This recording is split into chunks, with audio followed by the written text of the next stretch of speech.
Olá pessoal, a paz do Senhor. E hoje vamos, de lição 7, um resuminho da semana.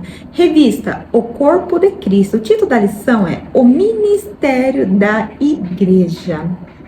Texto áureo. Ele mesmo deu uns para apóstolos e outros para profetas, e outros para evangelistas e outros para pastores e doutores, que está em Efésios 4:11. Ou seja, todos têm, o seu papel a desenvolver dentro da igreja, o seu ministério. Verdade prática. Os dons ministeriais foram dados com o objetivo de edificar a igreja e promover a maturidade de seus membros. Leitura em classe.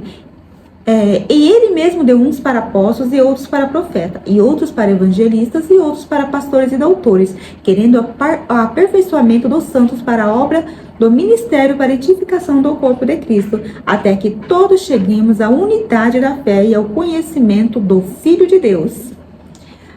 A varão perfeito à medida da estatura completa de Cristo, para que não sejamos mais meninos inconstantes, levados em roda por todo vento de doutrina, pelo engano dos homens que com astúcia enganam fraudulosamente.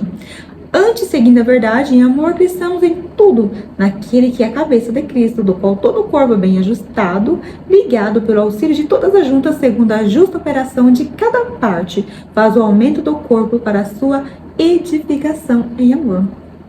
Uma pequena introdução para iniciarmos na lição, Todo cristão possui um ministério sacerdotal, nem por isso deve deixar de ir para a igreja. Eu tenho um ministério sacerdotal, então não preciso ir para a igreja, eu mesmo vou fazer aqui, Mas não, esse sacerdócio que nós temos, ele é universal, é onde nós oferecemos as nossas vidas para Deus, Mais adiante vamos falar mais sobre isso. Então, não se enganar com esse sacerdócio, achar que não podemos ir para a igreja porque oferecemos esse sacerdócio. Não é esse o sentido que a lição vem a dizer, tá? Esse sacerdócio é você adorar a Deus com o seu corpo, tá? Sacrificando a Deus. Antigamente eles ofereciam bezerros, algum tipo de animais para sacrifícios. Hoje o nosso corpo é um sacrifício vivo ao Senhor. Nesse momento, somos todos iguais perante Deus, Pastores, líderes, nós somos todos iguais, nós estamos orando no mesmo sentido, adorando no mesmo sentido, que é um Deus poderoso. Então, nesse momento, nós somos todos sacerdotes de Deus, no momento da adoração, Mas devemos lembrar que há dons ministeriais para certos ofícios, ministros que são escolhidos por Deus com a função de servir a igreja. Então, a igreja precisa de uma liderança, Por mais que somos sacerdotes universais, que adoramos a Deus com o nosso corpo, mas nós precisamos até para que tenha um bom andamento da igreja, Porque senão não houver esse ministério, todos vão querer mandar, todos vão querer fazer cada um do seu jeito e vira o quê? Uma bagunça. Então realmente é preciso. No tópico 1, o sacerdócio no Antigo Testamento, a prática do sacerdócio, como era feita, Então, o sacerdócio, ele teve início nas famílias hebreias, antes de se tornar um ministério para a tribo de Levi.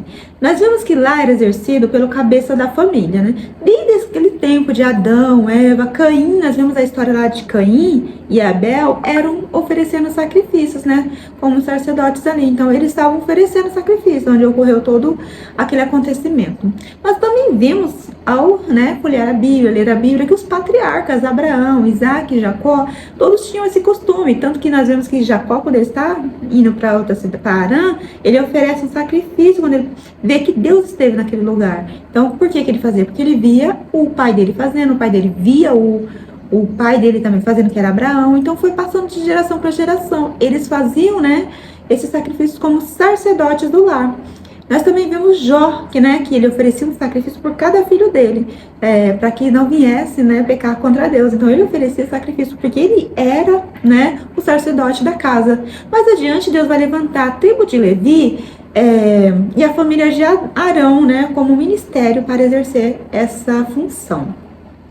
No Novo Testamento, esse sacerdócio veio por uma nova aliança, diante da morte de Jesus na cruz, como sacrifício feito por nós. Dessa forma, a igreja passa a fazer parte dessa nova aliança como sacerdote universal. Então, aqui que nós entramos como sacerdote universal. Após a morte de Jesus, que morreu na cruz, foi crucificado, se deu como sacrifício vivo, E hoje, para nós não vamos dar nosso corpo como sacrifício vivo em uma cruz, mas em adoração. adoração, porque todas as vezes que nós adoramos a Deus, nós buscamos a Deus, nós estamos com o nosso sacrifício vivo de adoração para Deus, né? Vós também, como pedras vivas, sois edificadas na casa espiritual, edificados casa espiritual e sacerdócio santo para oferecer sacrifícios espirituais agradáveis por Jesus Cristo. 1 Pedro 2:5. E você já ofereceu esse sacrifício hoje para Deus? Você já abriu sua Bíblia, já leu? Você já orou? Né? Você já adorou a Deus? Adorar a Deus não é somente quando nós estamos cantando louvores, mas nós adoramos a Deus em tudo com a nossa vida, em tudo que nós fizemos. Nós adoramos a Deus quando colocamos o sentido em tudo que fizemos a Deus, né? Então, nós podemos adorar a Deus, né? Nós já vimos nas lições anteriores essa adoração. A Igreja Católica tem como figura sacerdotal os padres, elevando o Papa como uma figura de Cristo na Terra. Toda a atenção está voltada para o Papa. Antes da Reforma Protestante, a palavra do Papa era decretos. Nós vemos em livros históricos como era difícil nessa época, né? Era decretos para matar a pessoa, não podia ter outra religião. A pessoa era somente a Igreja Católica. Não poderia o que? Até as pessoas, né, mais antigas que sabiam sobre algum chá que tirava dor, algo assim, elas eram consideradas como bruxas, eram queimadas em praças públicas. Então, o que o Papa decretava era acontecido. Até os grandão da época, imperadores, eles acatavam, né, o que o Papa dizia. E muitas pessoas inocentes morreram nessa época, né, como Jerônimo Savonarola, né. Quem leu o livro Heróis da Fé vai ter essa primeira história. Aí já vem Martinho Lutero, né, na segunda história do livro Heróis da Fé, falando que sobre fazendo a reforma, né, graças a Deus, né, nós nos alegramos quando nós vemos que ele, né, ele conseguiu fazer essa reforma, e hoje nós estamos aqui. E isso trouxe de volta o quê? O direito de ser um sacerdote universal, né? A Igreja Católica, era um tempo, ela tirou isso, e o que acontece? Vem Martinho Lutero, cheio do poder de Deus, né? Lendo as Escrituras Divinas, ele descobre tudo isso e faz a reforma protestante, trazendo para nós novamente o direito de sermos sacerdotes. E no tópico 2, a estrutura ministerial do Novo Testamento. O versículo 11 de Hebreus 4 é apontado como o ministério do quintuplo de apóstolos. Apóstolos, profetas, evangelistas, pastores e mestres. Vamos observar na tabela abaixo os requisitos oficiais, que são: apóstolo, pessoas enviadas para uma missão. Requisitos: ter estado com o Senhor, ter sido testemunha da ressurreição e ter visto o Senhor. Nós vemos que quando Paulo ele entra para o grupo dos apóstolos, ele tem um encontro com Jesus, né? Jesus se manifesta para ele. Então, esse requisito, hoje nós vemos apóstolos para todos os lados, né? Mas será que esses apóstolos têm tudo isso aqui, todos esses requisitos, né? É fácil ter um nome, né? É fácil falar que mas não ter feito todos os requisitos que os apóstolos na época faziam, né? Tinham. Profetas. Isso aqui é tempo da Bíblia, né? Eles eram inspirados e autorizados para falar em nome de Deus, tanto que quando a gente começa a ler o início de cada profeta dos grandes, né, ali, você vê o chamado de Deus na vida deles, né? Muito bonito o chamado de Isaías, o chamado de Jeremias, acontece de uma maneira extraordinária, né? Ezequiel, todos têm um chamado. Porta-voz de Deus. Exortava e consolava. No Antigo Testamento, eles consolavam, eles exortavam, mas eles também consolavam, né? Quando o povo entrava em caminhos diferentes, adorando outros deuses, eles iam lá, exortavam, eles traziam consolo também, né? Que haveria tempos de restauração, tudo isso. E trazia a revelação do futuro, como nós vemos Isaías e Daniel, né? Outros profetas, né? Que eles têm a visão, traziam a revelação do futuro, de tempos, né? Já a escatologia dentro do livro desses profetas, né? Então, eles tinham essa revelação do futuro. Evangelista, ministério centrado na salvação de almas. Então, o evangelista, ele tem um ministério dele centrado na salvação de almas. Os pastores, função de apacentar, né? Quando Jesus fala para Pedro, Pedro, tu és Pedro, né? Apacenta, né, as minhas ovelhas, sobre essa pedra, né? Então, Deus fala assim, a missão do pastor, né? A função que o pastor tem é de apacentar. E apacentar requer cuidados, né? Requer, às vezes as ovelhas, elas se machucam, o pastor tem que apacentar, tem que curar as feridas, né? Então, é um trabalho árduo, né? Que pastor tem que apacentar. Não é somente a palavra, a gente vê apacentar, não, mas dentro do apacentar tem diversas funções que um pastor faz, né? O mestre ele tem a função de ensinar, né? De falar. Quando nós fala de Jesus, fala mestre, né? Porque Jesus ensinava, Jesus tinha diversos ensinamentos, né? Então ele era um mestre, porque o tanto que a gente vê o ensinamento dele por parábola, né? Ele era um mestre que tinha a excelência de ensinar, né? Então todos queriam ouvir, de tão bom que o ensinamento dele era. Nós também vemos, agora veremos abaixo, o serviço dos diáconos e presbíteros. Diáconos devem ter, né, de acordo com Atos 6 e 3, ele deve ter boa reputação, né, ter cuidado com o que faz, para não ser uma pessoa mal falada, cheio do Espírito Santo. A presença do Espírito Santo tem que estar na vida dele, porque a presença do Espírito Santo é quem nos conduz, é quem nos ajuda a exercer, a fazer as coisas certas. O Espírito Santo, se for pro caminho errado, ele reprime, ele exorta, ele não deixa seguir, Então, tem que ser cheio do Espírito Santo, né? Cheio de sabedoria. E também tem o dever de servir, de acordo com Atos 6, versículo 1. O presbítero, ele supervisionava, né? Falando de acordo com os presbíteros da época da Bíblia. Supervisionava, presidia e exercia alguma função pastoral também, quando era preciso. Tópico 3. As qualificações para o ministério.